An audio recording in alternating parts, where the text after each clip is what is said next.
Galera, vamos então dar sequência aí na nossa aula. Vamos discutir agora pancreatite aguda e vou te dizer, assunto que chove nas provas de residência médica. Precisa saber todos os conceitos bem direitinho, porque vai estar presente na tua prova. Bom, a gente precisa saber que a pancreatite aguda é o processo inflamatório do parênquima pancreático. Perfeito, até aí sem muita dificuldade. Bom, e eu preciso saber também que o pâncreas é uma glândula mista. Ele tem uma composição, um componente endócrino, produtor de hormônios, e ele tem uma porção exócrina, produtor aí de enzimas da digestão. Quando eu falar de pancreatite aguda, eu estou falando do meu pâncreas exócrino. Eu estou falando do meu pâncreas que produz aí enzimas digestivas. Guarda esse conceito que ele vai ser importante para a gente. E vou te dizer, a pancreatite aguda, ela pode ser um processo agudo e autolimitado e assim acontece em 90% dos casos, felizmente, mas a pancreatite aguda, ela também pode evoluir para um quadro grave,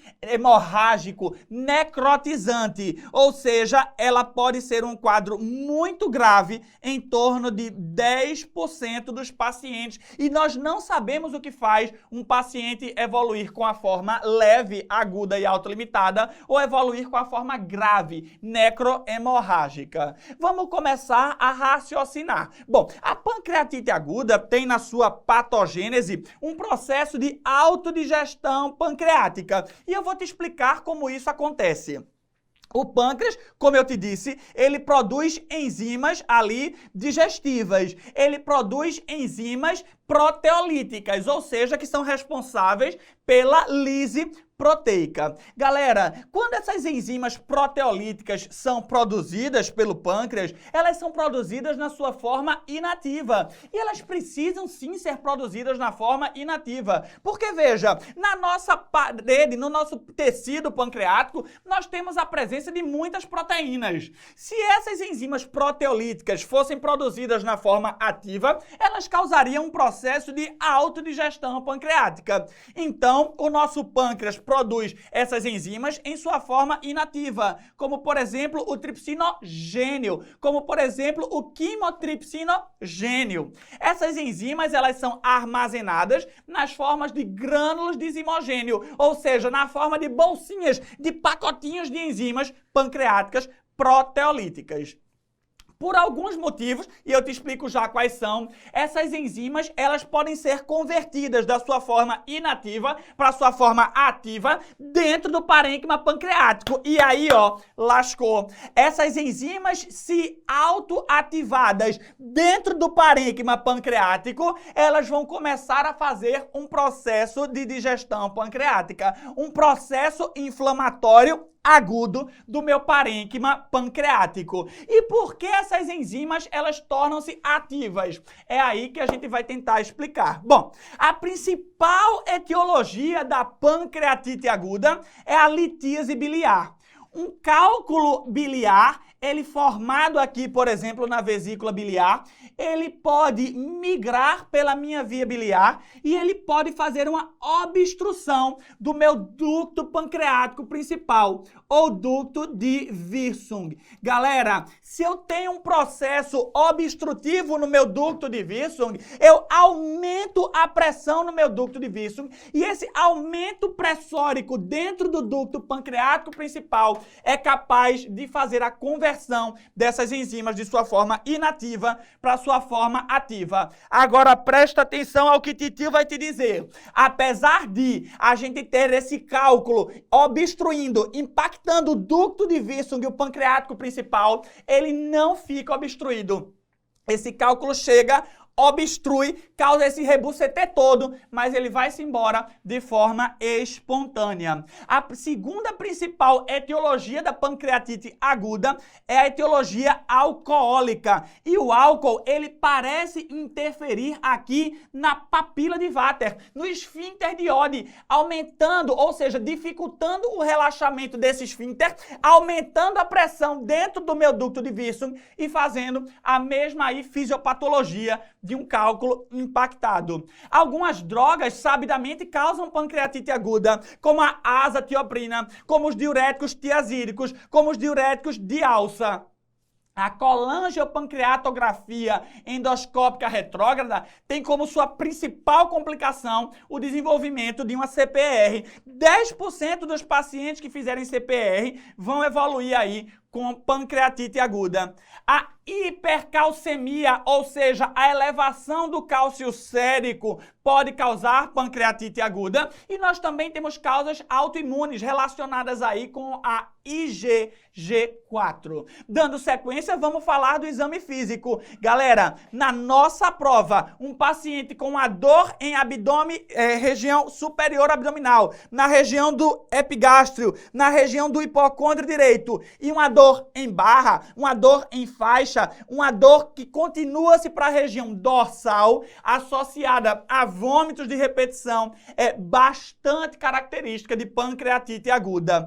O paciente pode evoluir com febre e atenção nesse conceito. A febre no quadro inicial da pancreatite aguda, ela não denota infecção. Ela não denota infecção, ela denota inflamação. Nós vamos ver daqui a pouco que o processo infeccioso pancreático, ele é um evento muito tardio na evolução dessa patologia. E a icterícia? A icterícia eu sei, amigo, porque o cálculo chegou ali, obstruiu a minha via biliar principal, obstruiu o meu víscera e ele tá ali causando a icterícia. Errou. Galera, a icterícia na pancreatite aguda mais comumente é causada pelo edema da cabeça do pâncreas e menos comumente ela é causada pelo cálculo, porque eu já te disse que aquele cálculo ele não fica impactado por muito tempo. Ele normalmente é eliminado de forma espontânea. E existe também alguns sinais clínicos que denotam aquele processo mais grave, aquele processo necrosante, hemorrágico.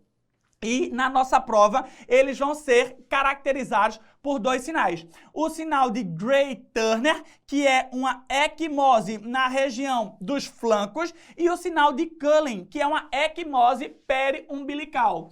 Galera, esses sinais aqui denotam gravidade, porque eles falam a favor de uma hemorragia retroperitoneal. E no laboratório, o que é que eu vou ter? Bom, eu vou ter uma leucocitose. Infecção, eu já te disse. Não. Galera, febre e leucocitose num quadro de pancreatite aguda inicial não denota infecção, denota inflamação. Perfeito. E na glicemia? Bom, pensa na pancreatite como um grande quadro de remite, como um grande quadro de resposta endócrina metabólica a um trauma. Então, eu vou ter uma glicemia aumentada.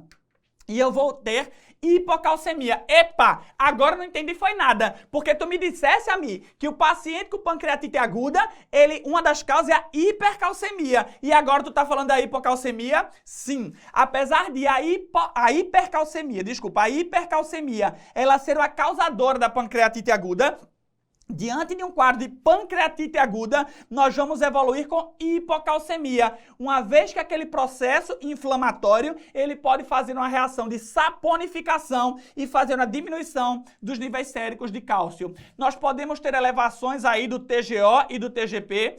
Na amilase e na lipase, nós vamos ter aumentos normalmente em 3 vezes o limite superior da normalidade e as bilirrubinas podem estar aumentadas, principalmente o componente da bilirrubina direta. E é por quê? Por causa do cálculo? Não. É por causa do edema na cabeça pancreática. E o diagnóstico, galera? O diagnóstico da pancreatite aguda é baseado num tripé. Um tripé em que a gente vai ter o componente clínico, o componente laboratorial e o componente de imagem. Se eu tiver 2 desses 3 critérios presentes, eu fecho o diagnóstico de pancreatite aguda. A clínica, dor abdominal na região epigástrica, hipocôndrio direito, em barra, em faixa, irradiada para a região dorsal. O laboratório, aumento de 3 vezes o limite superior da normalidade, da amilase e da lipase. E o critério de imagem é um critério que mostra para mim uma alteração no parênquima pancreático. O melhor exame para mostrar essa alteração no parênquima pancreático é a tomografia de abdômen com contraste. Agora, atenção à dica. Essa tomografia, ela não deve ser realizada de forma precoce, porque se eu fizer em fases muito iniciais, eu não vou ter ainda achados característicos naquele meu parênquima pancreático. Ou seja, retarda um pouco a realização da tua tomografia, faz depois ali de 48, 72 horas para aumentar a sensibilidade do teu exame de imagem. E a ultrassom deve ser realizada? Bom, a gente já discutiu na aula de abdômen agudo 1 que a ultrassom ela não é muito boa para avaliar a região de retroperitônio. Ela até pode mostrar alguma alteração, mas ela não é tão boa. E aí, eu vou ou não fazer a ultrassom? Eu vou fazer a ultrassom, mas a minha ultrassom não vai ser realizada com o intuito de avaliar o parênquima pancreático. Puxa aqui da cabeça, qual a principal etiologia da pancreatite aguda? Isso é a litíase biliar, ou seja, junta as peças do quebra-cabeça. Se eu fizer um ultrassom de abdômen e encontrar a presença de litíase biliar num paciente com quadro clínico característico, aquilo reforça a minha hipótese diagnóstica de pancreatite aguda. Agora, vamos lá. A ultrassom, então, é feita não para ver o tecido pancreático. Até posso ver, mas não é meu objetivo principal. Ela é feita principalmente para ver a etiologia. Agora, raciocina. Respira que eu vou falar uma coisa mais teórica. Um paciente, por exemplo, que tem um quadro de pancreatite aguda. Eu faço um ultrassom e não vejo litíase biliar. Eu posso dizer que não é a causa daquela pancreatite um cálculo biliar? Não.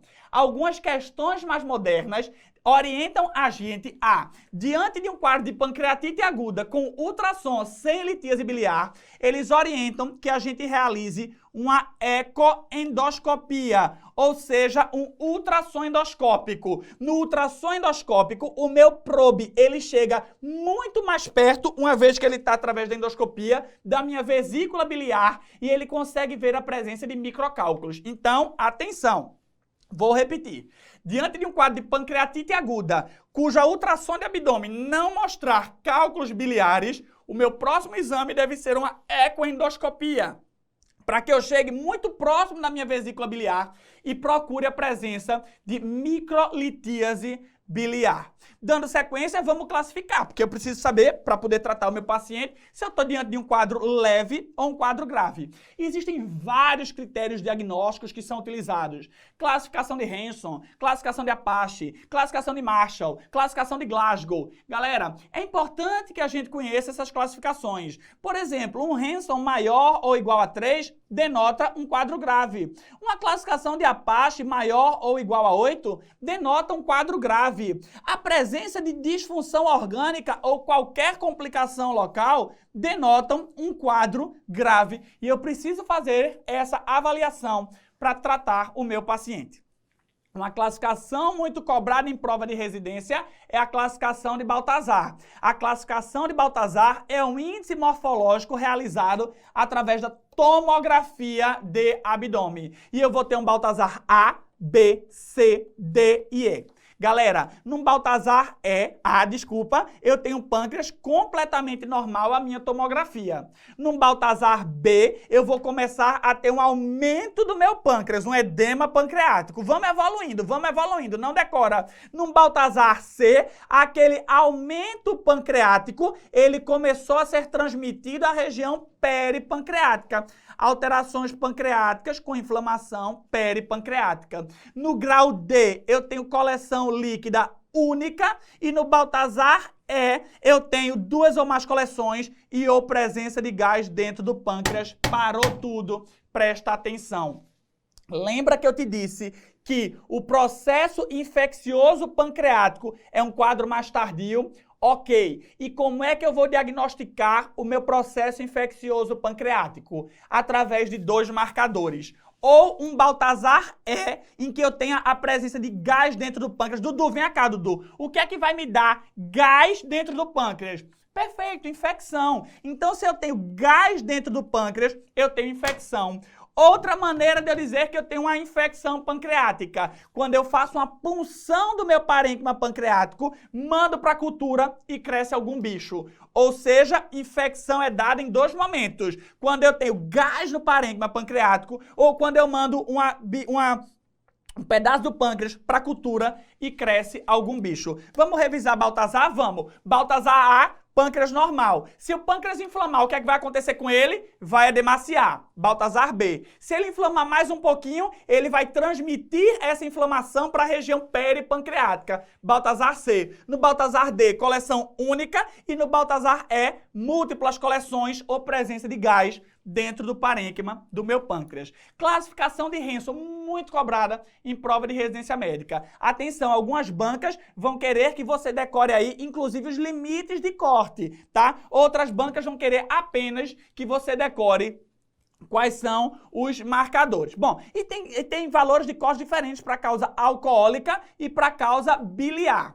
Agora veja, para eu decorar, eu posso decorar aí um mnemônico. Vamos lá, repita com o titio. Importante lembrar totalmente da grande lista para evitar sequestro de homens na URCA. Entendi porcaria nenhuma, tem nada não. Vamos lá. Eu vou solicitar exames na admissão do meu paciente e exames depois de 48 horas para fazer a estratificação do meu Baltazar. I de importante e de idade. L de lembrar, L de leucograma. T de totalmente, T de TGO, G de grande, G de glicemia, L de lista, L de LDH. Esses são os exames que devem ser solicitados na admissão do meu paciente. E depois de 48 horas, P de para, P de PO2, E de evitar, E de excesso de bases, de base excess, S de sequestro de líquidos, H de homem, H de hematócrito, UR de urca, aumento do boom de ureia, da ureia, e K de cálcio. Ok, galera, esses exames precisam ser solicitados para que a gente estratifique. Hanson maior ou igual a 3, ou seja, mais que 3 critérios aí, pancreatite aguda grave. Tem também os critérios de Glasgow. Os critérios de Glasgow, eles denotam uma alteração daqueles critérios que são usados na avaliação inicial do Hanson. Eu não preciso de exames depois de 48 horas para estratificar o meu paciente, tudo bem? E eu também posso ter complicações locais que denotam gravidade. Exemplos: coleção fluida e pseudocisto. Galera, quando o meu pâncreas inflama, ele começa a chorar, ele começa a derramar uma grande quantidade de líquido.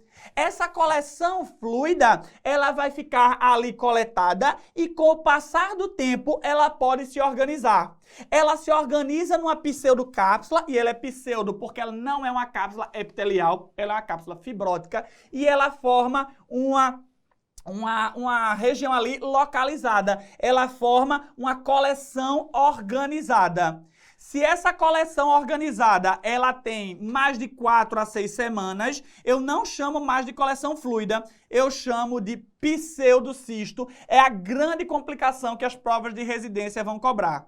Galera, um pseudocisto na nossa prova vai ser caracterizado com um paciente que estava em processo de melhora da pancreatite aguda e evoluiu com aumento de amilase e lipase e evoluiu ali com um quadro de desconforto abdominal, um quadro obstrutivo abdominal. Quando a gente tomografa, a gente vê essa grande coleção, normalmente homogênea, organizada na topografia pancreática. E o tratamento? Bom, eu preciso drenar essa minha coleção. E eu devo drenar de maneiras menos agressivas. Ou seja, se ela faz contato com o estômago, faz uma comunicação dela com o estômago através da endoscopia. Faz uma comunicação dela com o duodeno. Faz uma drenagem retroperitoneal. Em casos extremos, pense em operar. Ou seja, para pseudocisto, a última indicação é cirurgia. Eu devo fazer drenagens internas antes de pensar em operar meu paciente.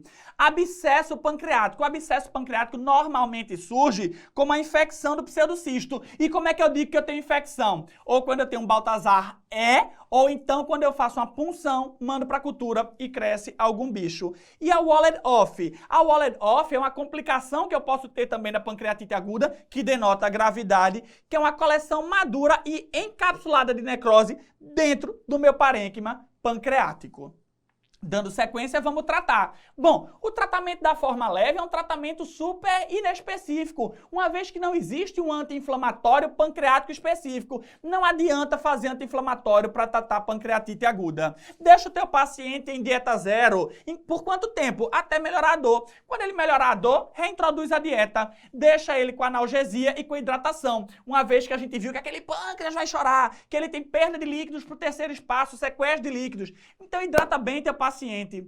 E na forma grave? Bom, na forma grave é o tratamento da forma leve associado a medidas de suporte. Então intuba o paciente, caso ele faça insuficiência respiratória, dê drogas vasoativas, pense em hemodiálise, trate a complicação que por acaso ele venha apresentar. E antibiótico? Bom, o meu paciente tem febre, o meu paciente tem leucocitose, eu vou fazer antibiótico. Não! Você não vai fazer antibiótico para pancreatite aguda. Galera, você só vai fazer antibiótico diante de um quadro de necrose infectada. E como é que eu sei que eu tenho uma necrose infectada? Perfeito. Quando eu faço uma punção daquele meu parênquima e cresce um bicho, ou quando diante de uma tomografia eu tenho um Baltazar-E com gás dentro do meu pâncreas.